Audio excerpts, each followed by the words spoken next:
हिंगनघाट कृषि उपज मंडी समिति के नए प्रशासनिक भवन का उद्घाटन गुरुवार 21 अगस्त को दोपहर 12:30 बजे महाराष्ट्र के उप मुख्यमंत्री एवं वित्त योजना मंत्री अजीत दादा पवार की मुख्य आतिथ्य में हुआ। इस अवसर पर कई विशेष अतिथि विशेष रूप से उपस्थित रहेंगे। इसके लिए तैयारियां जोर शोर से शुरू हो गई।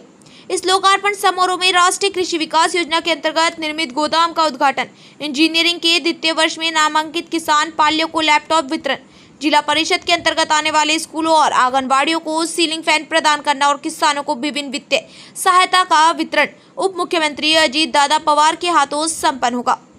बाजार समिति के कपास मंडी प्रांगण में इस भव्य उद्घाटन समारोह की तैयारियां जोर शोर से चल रही।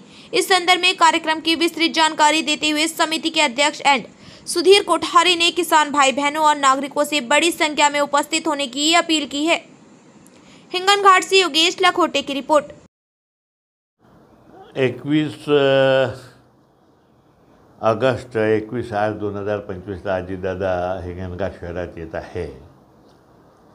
ते साधारणतः हिंगणघाटला म्हणजे सध्या जी माहिती मिळालेली आहे, ऑफिशियल प्रोग्राम जरी यायचं असलं तरी माहिती जी मिळालेली आहे की ते साधारणतः 10 वाजता 10 ते 10:30च्या दरम्यान हिंगणघाटला पोहोचतील आणि त्याच्यानंतर त्यांची शासकीय आढावा बैठक साधारणतः 1 तास चालेल। म्हणजे 10:30 ते 11:30 शासकीय आढावा बैठक, 11:30 ते 12 ही प्रेस कॉन्फरन्स त्यांची राहील।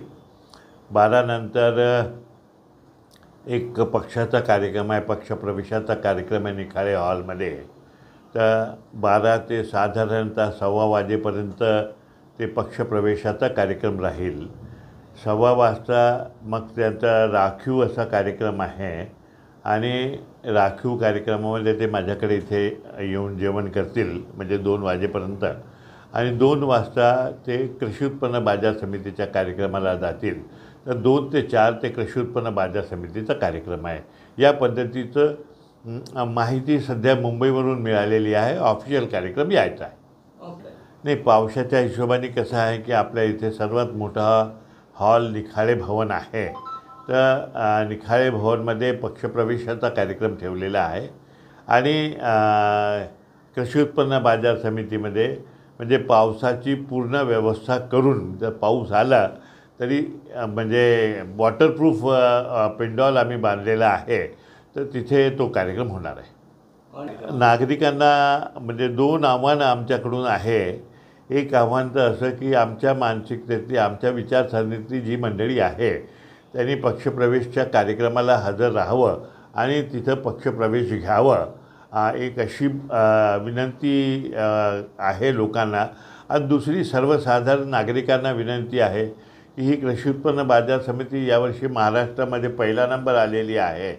तर हे पहिला नंबर आल्यानंतर हे त्यांनी जास्तीत जास्त APMCच्या कार्यक्रमात यावं।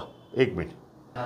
शेतकऱ्यांसाठी हे आव्हान राहणार आहे की हिंगणघाट कृषी उत्पन्न बाजार समिती ही शेतकऱ्यांची बाजार समिती आहे आणि शेतकऱ्यांना जास्तीत जास्त त्यांचं शेतमालाचा भाव कसं मिळवून देता येईल हा प्रयत्न नेहमी या बाजार समितीचा राहिलेला आहे आणि ही आपलीच बाजार समिती असल्यामुळे बाजार समितीच्या कार्यक्रमाला त्यांनी अवश्य यावं ही आग्रहाची विनंती त्यांना आहे।